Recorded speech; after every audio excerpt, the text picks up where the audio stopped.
Yeah, see, this is how bad it gets, right? And it could get even worse. But this is what encourages people to go ahead and skip everybody, which makes this line even longer. But when you get guys like that who's just like, let me just go to skip everybody, right there is an improper turn. You can't make a left turn from that lane at the intersection like that. He's better off merging in here, hopefully someone let him in, than to go ahead like that and then now watch.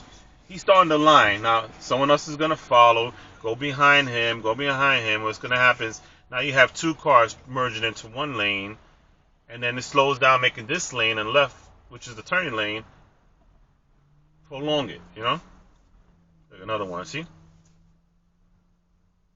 crazy.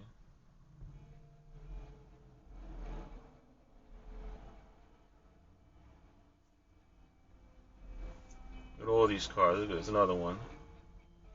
Another one. Now you have two lanes prolonging this.